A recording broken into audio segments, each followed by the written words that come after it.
Hello everyone, बहुत बहुत स्वागत है आप सभी का हमारे YouTube channel government job factory पर। जैसा कि आप जानते हैं, आरआरबी की तरफ से बहुत सारे एग्जाम्स की अनाउंसमेंट हो चुकी है, इवन उनके डेट्स आ चुके हैं, ठीक है। और ये नवंबर दिसंबर में भी 3-4 एग्जाम्स रेलवेज के होने वाले हैं। तो इतने कम समय में सबसे अच्छा तरीका क्या होता है कि आप प्रीवियस ईयर क्वेश्चंस को प्रैक्टिस करें, ठीक है। उन्हें देखें कि किस तरह के क्वेश्चंस पूछे जाते हैं, ठीक है। तो इस वीडियो में आपको मिलेगा प्रीवियस ईयर क्वेश्चन फिजिक्स का यूनिट चैप्टर से रिलेटेड, ठीक है। और बहुत सारी डिटेल इंफॉर्मेशंस भी मिलेंगी, जितने भी ऑप्शंस होते हैं उनकी एक्सप्लेनेशन मिलेगी, ठीक है। तो ये है हमारा लेक्चर 5। इससे पहले जो 4 लेक्चर्स है इस यूनिट टॉपिक पे आपको हमारे चैनल गवर्नमेंट जॉब फैक्ट्री पे मिल जाएगा, ठीक है। तो चलिए मैं स्टार्ट करती हूँ पहले क्वेश्चन से। Volt is the SI unit of resistance, electric charge, electric current या इलेक्ट्रिक पोटेंशियल, ठीक है। तो वोल्ट के बारे में पूछा गया है कि वोल्ट किसका एसआई यूनिट है, कौन सी फिजिकल क्वांटिटी का एसआई यूनिट वोल्ट है, ठीक है। तो सही उत्तर यहाँ पे होगा इलेक्ट्रिक पोटेंशियल। अब ये इलेक्ट्रिक पोटेंशियल क्या है, जैसा कि अगर मैं ये वर्ड यूज करूं पोटेंशियल, ठीक है, तो पोटेंशियल का मतलब क्या होता है।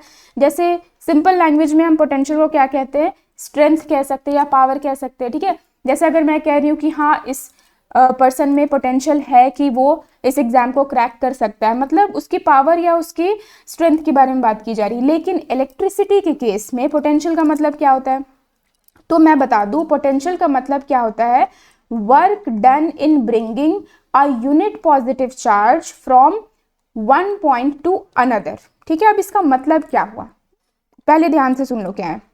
जैसे मान लो कि एक यूनिट पॉजिटिव चार्ज है, यूनिट पॉजिटिव चार्ज का मतलब क्या होता है, +1 चार्ज, ठीक है। एक पॉजिटिव चार्ज है, अगर मैं इस पॉजिटिव चार्ज को इस पॉइंट से इस पॉइंट तक लेकर जा रही हूँ, ठीक है, इस पॉजिटिव चार्ज को मैं यहाँ से यहाँ तक लेकर जा रही हूँ, ठीक है, तो जितना भी वर्क डन होगा, ठीक है, जितना भी वर्क लगेगा इस काम को करने के लिए, इस क्रिया को करने के लिए, उसे हम कहते हैं पोटेंशियल डिफरेंस, ठीक है। तो work done in bringing one positive charge from one point two another, इसे हम पोटेंशियल डिफरेंस कहते हैं, ठीक है। पोटेंशियल डिफरेंस की ऐसा यूनिट वोल्ट होती है। अब ये जो वोल्ट है ये किसके नाम पर रखा गया है, तो ये एक साइंटिस्ट एलेसैंड्रो वोल्टा के नाम पर रखा गया है, ठीक है, एलेसैंड्रो वोल्टा, ठीक है, इनके नाम पर ये रखा गया है, ठीक है। अब अगर मैं पोटेंशियल डिफरेंस का नोटेशन बताऊं तो पोटेंशियल डिफरेंस को V से ही डिनोट करते हैं, मतलब वोल्ट को भी V से डिनोट करते हैं और पोटेंशियल डिफरेंस को भी V से डिनोट करते हैं। और V का फॉर्मूला क्या होता है, वर्क बाई चार्ज, ठीक है, मतलब कितना वर्क लग रहा है एक चार्ज को कैरी करने में, उसे हम पोटेंशियल डिफरेंस कहेंगे, ठीक है। तो ऐसा यूनिट ऑफ वोल्टेज वोल्ट है, जिसे हम लेटर V से डिनोट करते हैं। वोल्ट का एक और फॉर्मूला हो सकता है, जैसे एक तो मैंने ये बताया कि वर्क डन बाय चार्ज, दूसरा फॉर्मूला क्या हो सकता है, V is equals to IR, यानी कि potential difference is equals to current, ठीक है, करंट इनटू रेजिस्टेंस भी हो सकता है, ठीक है। नेक्स्ट क्वेश्चन है ohm meter is the unit of. अब देखो ये ओम मीटर, ये है सिंबल ओम और ये मीटर, ठीक है। अब जहां भी लोग ओम देखेंगे उन्हें लगेगा कि हाँ ये तो रेजिस्टेंस ही है, ठीक है, लेकिन यहाँ ओम के साथ मीटर भी लगा हुआ है, मतलब ये रेजिस्टेंस का यूनिट नहीं है, ठीक है। तो किसकी यूनिट है ये पूछी जा रही है, तो सही आंसर है यहाँ ऑप्शन ए, रेजिस्टिविटी। अब लोगों को कंफ्यूजन होगा कि ये रेजिस्टिविटी और रेजिस्टेंस ये दोनों अलग कैसे हैं, या ये दोनों एक्चुअल में है क्या, ठीक है। तो रेजिस्टेंस को मैं क्या कह सकती हूँ, रेजिस्टेंस एक रुकावट है, ठीक है, रेजिस्टेंस एक रुकावट है जो इलेक्ट्रिक करंट के पाथ में आता है। जैसे मान लो ये एक वायर है, इसमें करंट फ्लो हो रहा है, ठीक है। अब इस करंट में अगर जो भी रुकावट आ रही है जिसकी वजह से ये या तो स्लो हो जा रहा है या तो स्टॉप हो जा रहा है, मतलब उसकी गति धीमी हो जा रही है या तो वो फिर रुक जा रहा है, तो उसे हम रेजिस्टेंस कहते हैं, ठीक है। अब रेजिस्टिविटी जो होती है ये एक फिजिकल प्रॉपर्टी होती है, ठीक है, ये एक क्वालिटी होती है मटेरियल की कि किसमें ज्यादा रेजिस्टेंस होगा किसमें कम होगा।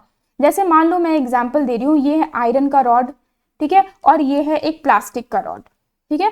अब मैं ये पूछूं कि करंट अगर मैं यहाँ दोनों में, ठीक है, दोनों में मैं इक्वल अमाउंट ऑफ करंट अगर फ्लो करवा रही हूँ तो करंट किस में फ्लो करेगा, तो आंसर क्या होगा, आयरन के रॉड में करंट फ्लो करेगा, प्लास्टिक के रॉड में तो करंट फ्लो नहीं करेगा। तो रीजन क्या है, रीजन यही है कि आयरन में रेजिस्टेंस कम होगा, ठीक है, रुकावट कम होगा, जिसकी वजह से करंट अच्छे से फ्लो कर पा रहा है।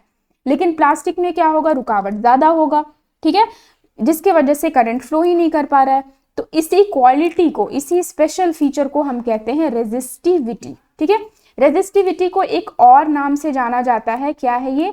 Specific resistance. ठीक है, स्पेसिफिक रेजिस्टेंस के नाम से भी इसे जाना जाता है। ठीक है, अब देखो मैं ये बता दूं, स्पेसिफिक रेजिस्टेंस या रेजिस्टिविटी को सिग्मा से डिनोट करते हैं। ठीक है, ये क्या है? सिग्मा है। ठीक है, सिग्मा का फॉर्मूला क्या होता है? R into A by L. ठीक है, मतलब resistance into area of cross section of the conductor into length. ठीक है, फिर से मैं रिपीट कर रही हूँ, रेजिस्टिविटी का ये फॉर्मूला हो गया, resistivity is equals to R into A by L. तो रेजिस्टेंस का देखो यहाँ से अब मैं डिराइव करती हूँ, रेजिस्टेंस का यूनिट क्या होता है? ओम होता है, एरिया का क्या होता है? मीटर स्क्वायर होता है, और लेंथ का होता है मीटर। तो मीटर मीटर यहाँ से कैंसिल हो जाएगा, बचेगा क्या? ओम मीटर। तो इसलिए ओम मीटर जो है वो रेजिस्टिविटी का यूनिट है। ठीक है, फिर ये भी बताया जाता है कि रेजिस्टिविटी जो है वो स्पेसिफिक टेम्परेचर पे, मतलब फिक्स टेम्परेचर पे फिक्स उसकी वैल्यू होती है। ठीक है, नेक्स्ट क्वेश्चन है, डैश हैज ऐसा यूनिट एम्पियर। अब एम्पियर किसकी यूनिट है? एम्पियर मतलब कैपिटल ए से डी से डिनोट करते हैं, वो किसकी यूनिट है? तो यहाँ सही आंसर हो जाएगा ऑप्शन सी, इलेक्ट्रिक करंट की। ठीक है, ये क्वेश्चन अब देखो आरआरबी ग्रुप डी में पूछे गए, जितने भी क्वेश्चन, इससे पहले वाले भी क्वेश्चन देखो आरआरबी ग्रुप डी में पूछी गई थी, इससे पहले वाले भी आरआरबी ग्रुप डी में। तो ये जितने भी क्वेश्चन मैं ले रही हूँ ये सब के सब PYQs है। ठीक है, प्रीवियस ईयर क्वेश्चन है, जो आपके लिए काफी इंपॉर्टेंट होगा, और स्पेशली इस टाइम में, लास्ट टाइम जब एग्जाम होने ही वाला है, तो ये वीडियो देखना आपके लिए काफी हेल्पफुल होगा। ठीक है, तो इलेक्ट्रिक करंट की बात की जा रही है, इलेक्ट्रिक करंट की यूनिट हो जाएगी एम्पियर। ठीक है, अब करंट को हम क्या डिफाइन करते हैं? What is current? तो करंट का मतलब क्या होता है? Charge per unit time, per unit time, मतलब कितने टाइम में कितना चार्ज फ्लो हो रहा है किसी कंडक्टर में, उसे हम करंट कहते हैं। ठीक है, तो करंट को हम डिनोट किससे करते हैं? करंट को हम कैपिटल I से डिनोट करते हैं। ठीक है, और करंट का फॉर्मूला क्या होता है? करंट का फॉर्मूला होता है चार्ज बाई टाइम, और चार्ज को डिनोट करते हैं Q से, टाइम को T से। देखो अब ये थोड़ी कंफ्यूजन हो रही होगी, करंट C से स्टार्ट हो रहा है लेकिन I से उसे डिनोट करते हैं, चार्ज भी C से स्टार्ट हो रहा है लेकिन उसे कैपिटल Q या स्मॉल लेटर q से भी डिनोट करते हैं, और टाइम को T से। ठीक है, अब ऐसा यूनिट्स की मैं बात करूं तो चार्ज का ऐसा यूनिट क्या होता है? चार्ज का ऐसा यूनिट होता है coulomb, C, capital C। Time का यूनिट होता है सेकेंड। तो यूनिट ऑफ करंट क्या आ गया यहाँ पे? यूनिट ऑफ करंट आ गया कूलम पर सेकेंड। ठीक है, अब इसी कूलम पर सेकेंड को हम एम्पियर कहते हैं, जिसे कैपिटल A से डिनोट करते हैं। ठीक है, अब यहाँ पे ये डेरिवेशन हो सकती है कि 1 एम्पियर जो होगा that is equals to 1 coulomb by 1 second, मतलब 1 सेकेंड में जितने भी कूलम ऑफ चार्ज ट्रैवल कर रहे हैं, ठीक है, कंडक्टर से पास कर रहे हैं, उसे हम एम्पियर कहेंगे। ठीक है, एक और चीज मैं बता दूं, इलेक्ट्रिक करंट जो है उसे एक डिवाइस से मेजर किया जाता है जिसका नाम है एमीटर। ठीक है, अगला प्रश्न है, what is the SI unit of retardation. अब ये रिटार्डेशन क्या है? ठीक है, मैं बता दूं, इससे पहले मुझे बताना पड़ेगा एक्सीलरेशन। ठीक है, एक्सीलरेशन का मतलब क्या होता है? एक्सीलरेशन का मतलब होता है rate of change of velocity. ठीक है, वेलोसिटी का मतलब सिंपल लैंग्वेज में कह सकते हैं स्पीड।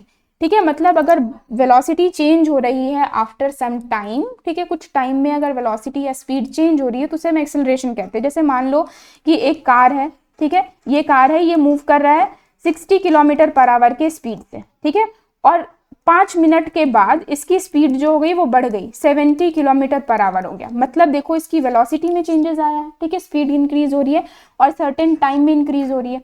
तो इसी इंक्रीज इन वेलोसिटी या decrease in velocity per unit time को हम एक्सेलरेशन कहते हैं। तो एक्सेलरेशन का फॉर्मूला क्या आ जाता है?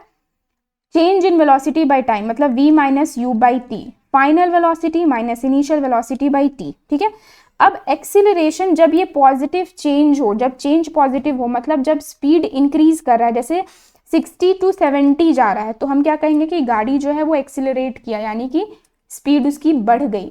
तो जब ये पॉजिटिव हो, बढ़ो, जब इंक्रीज हो, ठीक है, तब हम इसे एक्सेलरेशन कहेंगे।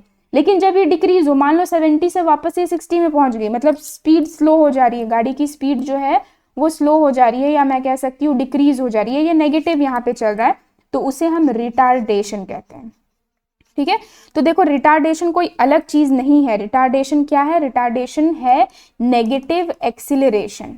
ठीक है, नेगेटिव एक्सेलरेशन को ही हम रिटार्डेशन कहते हैं। तो ऐसा यूनिट क्या होगा, ऐसा यूनिट वही होगा जो एक्सेलरेशन का है, तो वो क्या है, मीटर पर सेकेंड स्क्वायर। ठीक है, ऑप्शन डी यहाँ पे करेक्ट है, मीटर पर सेकेंड स्क्वायर हो जाएगा एक्सेलरेशन और रिटार्डेशन दोनों का यूनिट। ठीक है, तो एक और बात मैं यहाँ पे कह सकती हूँ कि एक्सेलरेशन और रिटार्डेशन जो है वो एक दूसरे के ऑपोजिट है, उल्टा है ये दोनों। ठीक है, अगले प्रश्न में अब चलती हूँ। देखो ये भी आया है group D, RRB group D 2018 में ये क्वेश्चन पूछा गया था। नेक्स्ट क्वेश्चन है 1 पास्कल इज इक्वल्स टू, अब 1 पास्कल की वैल्यू क्या होगी वो हमें फाइंड करनी है। ठीक है, ये भी क्वेश्चन देखो ग्रुप डी में पूछा गया है। पास्कल किसका यूनिट है, सबसे पहले तो ये देखना पड़ेगा। पास्कल यूनिट किसका है, प्रेशर का है। ठीक है, प्रेशर का की डेफिनेशन क्या होती है, तो pressure is the amount of force applied in a unit area, मतलब एक एरिया में हम कितना प्रेशर अप्लाई कर रहे हैं। ठीक है, कितना प्रेशर एक्सर्ट कर रहे हैं उसे हम क्या कहेंगे, सॉरी एक एरिया में हम कितना फोर्स एक्सर्ट कर रहे हैं उसे हम क्या कहेंगे, प्रेशर। तो प्रेशर का फॉर्मूला क्या हो जाता है, फोर्स बाई एरिया। ठीक है, सॉरी मैंने गलत कहा था, रिपीट में कर रही हूँ फिर से। Pressure is the force exerted on a unit area, मतलब कितना फोर्स हम एक एरिया पे एक्सर्ट करेंगे उसे हम प्रेशर कहते हैं। ठीक है, अब देखो फोर्स का यूनिट क्या होता है, फोर्स का यूनिट होता है न्यूटन। एरिया का ऐसा यूनिट क्या हो जाएगा, मीटर स्क्वायर हो जाएगा। तो क्या आ गया, 1 पास्कल, प्रेशर का यूनिट क्या है, पास्कल है, तो 1 pascal is equals to 1 newton per metre square आ गया। ठीक है, तो ऑप्शन कौन सी सही लग रही है आपको, ऑप्शन ए यहाँ पे सही आंसर है। ठीक है, सिंपल याद रखना आप, 1 pascal is equals to 1 newton per metre square, और पास्कल जो है वो ऐसा यूनिट है, ये भी याद रखना है। ठीक है, ऐसा यूनिट ऑफ प्रेशर, ऐसे प्रेशर के और भी यूनिट्स होते हैं। प्रेशर के यूनिट्स क्या क्या हो जाएंगे, स्मॉलर यूनिट अगर देखो तो डाइन पर सेंटीमीटर स्क्वायर हो सकता है। ठीक है, या तो फिर और भी डिफरेंट यूनिट्स है, जैसे एटमॉस्फेयर है, टॉर है। ठीक है, फिर एमएम ऑफ एच जी है, या तो फिर CM centimetre of H G है। तो ये सारे यूनिट्स प्रेशर के होते हैं, लेकिन ऐसा यूनिट याद रखना आपको कि पास्कल ही है। नेक्स्ट क्वेश्चन नंबर 46 है, match the following with the correct response. ठीक है, तो हमें इन्हें मैच करना है। वॉट क्या है, वॉट होता है यूनिट ऑफ पावर। ठीक है, पहले मैं ये डिस्कशन कर लेती हूँ, उसके बाद मैं मैच करूंगी। तो वॉट क्या है, पावर की यूनिट है। किलोवाट क्या है, ये भी पावर की यूनिट है, बट ये बिगर यूनिट है। ठीक है, ये बिगर यूनिट है कह सकती हूँ, और वॉट जो है वो ऐसा यूनिट है। किलो वॉट आवर, ठीक है, तो किलो वॉट तो पावर का यूनिट है, साथ में आवर भी लग रहा है, मतलब ये हो जाएगा एनर्जी का यूनिट। अब कैसे एनर्जी का आ रहा है मैं बताती हूँ। हॉर्स पावर भी एक पावर का ही यूनिट है, लेकिन ना ही ये ऐसा यूनिट, मतलब ये ऐसा यूनिट नहीं है, सिंपली कहा जा सकता है ये बिगर यूनिट है। ठीक है, तो अब यहाँ पे मैच करते हैं। पहले देख लेते हैं पावर क्या होता है। तो पावर को हम डिफाइन करते हैं work done in unit time. ठीक है, कितना अमाउंट ऑफ वर्क किया जा रहा है एक टाइम में, उसे हम पावर कहेंगे। सिमिलरली हम ये भी कह सकते हैं कितनी एनर्जी कंज्यूम हो रही है एक सर्टेन टाइम में, उसे भी हम पावर कहते हैं, क्योंकि वर्क और एनर्जी क्या है, सेम है। बार बार मैंने ये चीज बताया, work and energy are the same relative terms. तो या तो वर्क बाई टाइम को पावर लिखो या एनर्जी बाई टाइम को पावर लिखो, दोनों सही है। ठीक है, अब वर्क का फॉर्मूला क्या होता है, वर्क का फॉर्मूला होता है फोर्स इनटू डिस्प्लेसमेंट। ठीक है, टाइम का हो गया टी, फोर्स की ऐसा यूनिट क्या है, न्यूटन है, डिस्प्लेसमेंट की है मीटर, और टाइम का हो गया सेकंड। तो न्यूटन मीटर पर सेकंड। ठीक है, न्यूटन मीटर पर सेकंड क्या हो जाएगा, ये हो जाएगा पावर का एसआई यूनिट, जिसे हम क्या कहते हैं, जिसे हम वॉट कहते हैं। ठीक है, तो अब मैच करो यहाँ पे, वॉट जो है वो क्या हो जा रहा है, न्यूटन मीटर पर सेकेंड, मतलब ए का हो गया 1। ठीक है, नेक्स्ट है 1 किलो वॉट। अब वॉट जितना भी है, किलो अगर मैं लगा दूं, किलो क्या है, ये एक प्रीफिक्स है। ठीक है, ये एक प्रीफिक्स है, इसका मतलब होता है 1000। तो अगर मैं 1000 से मल्टीप्लाई कर दूं वॉट को, तो मुझे किलो वॉट मिल जाएगा, मतलब इसका सही आंसर क्या हुआ, ऑप्शन सी हुआ। तो 2 का हो जाएगा सी, दैट इज 1000 वॉट। नेक्स्ट है 1 किलो वॉट आवर। अब ये किलो वॉट आवर क्या है, मैंने जैसे शुरुआत में बताया, ये एनर्जी का यूनिट है। तो कैसी एनर्जी का यूनिट है, इसी फॉर्मूला से देखो, power is equals to energy by time. Power is equals to energy by time. अगर मैं यहाँ से एनर्जी को फॉर्मुलेट करूँ तो टाइम इधर जाकर मल्टीप्लाई हो जाएगा, यहाँ भी डिवाइड हो रहा, तो power into time is equals to energy, ऐसा आ गया। ठीक है, पावर का यूनिट क्या है, वॉट भी हो सकता है या किलो वॉट भी हो सकता है, टाइम का यूनिट आवर भी हो सकता है, सेकंड, बहुत कुछ हो सकते हैं, बट यहाँ पे आवर है। ठीक है, तो किलो वॉट आवर जो है ये एनर्जी का यूनिट हो गया। ठीक है, और इसकी वैल्यू जो होती है वो है 3.6 इंटू 10⁶ जूल। देखो आप देख भी सकते हो, जूल यानी कि एनर्जी है, ठीक है। तो यहाँ क्वेश्चन नंबर 3 का सही आंसर होगा बी, ठीक है।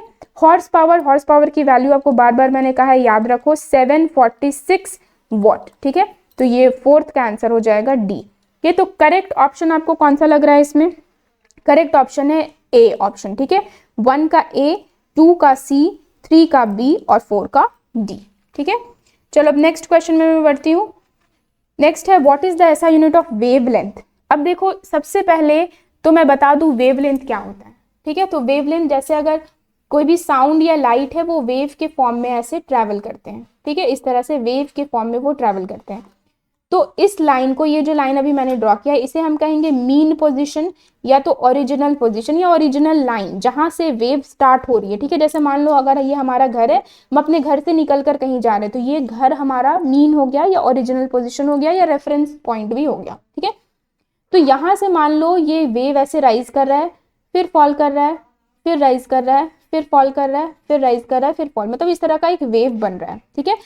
तो ये जो ऊपर की तरफ उठता है ना, उसे हम क्या कहते हैं? उसे पॉजिटिव भी मान सकते हैं और नीचे वाले को हम नेगेटिव मानते हैं, ठीक है। तो ऊपर वाले को हम क्या कहते हैं? क्रेस्ट कहते हैं। और ये जो नीचे जो डिप्रेशन फॉर्म हो रही है, जो गड्ढा फॉर्म हो रहा है, उसे हम क्या कहेंगे? उसे हम कहेंगे ट्रफ, ठीक है। तो एक क्रेस्ट और एक ट्रफ को अगर मिला दो, ठीक है, एक क्रेस्ट और एक ट्रफ को अगर मिला दोगे तो हमें क्या मिल जाएगा? देखो ऐसे एक क्रेस्ट एक ट्रफ को मिला दोगे तो ये जो लेंथ हो रही है इसे हम कहेंगे वेव लेंथ, ठीक है। ये हो गया वेव लेंथ, ठीक है। अब यहाँ पे पूछी गई है कि वेवलेंथ की एसआई यूनिट क्या होती है। अब जैसा कि सबसे सिंपल, मान लो आपको वेव के बारे में नहीं पता, कुछ भी नहीं पता, तो आप यहाँ पे देखो, यहाँ लेंथ वर्ड आ रहा है, लेंथ की एसआई यूनिट क्या होती है? मीटर है, तो बस मीटर में मार्क कर देना है, ठीक है। देखो ये आरआरबी जेईई 2019 में ये क्वेश्चन पूछी गई थी, ठीक है। तो याद रखना वेवलेंथ की एसआई यूनिट सिंपली हो जाएगी मीटर।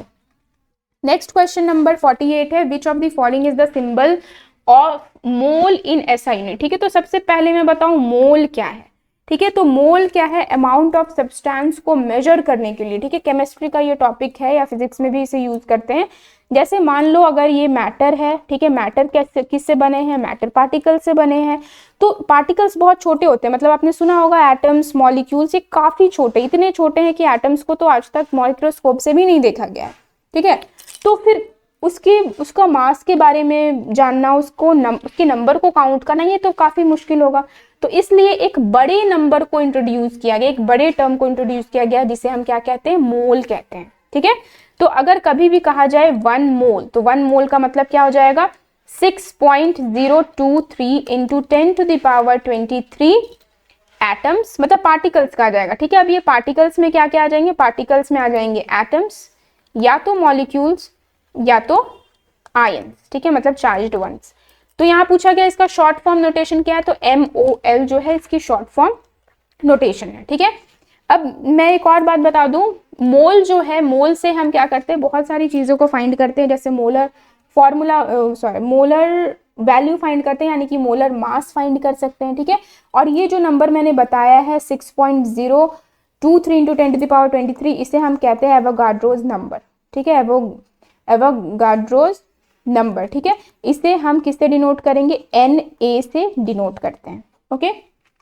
नेक्स्ट क्वेश्चन है what is the unit of electric power expenditure. अब इलेक्ट्रिक पावर के बारे में तो हमने डिस्कशन किया कि पावर की एसआई यूनिट क्या होती है? पावर की एसआई यूनिट होती है वॉट, ठीक है।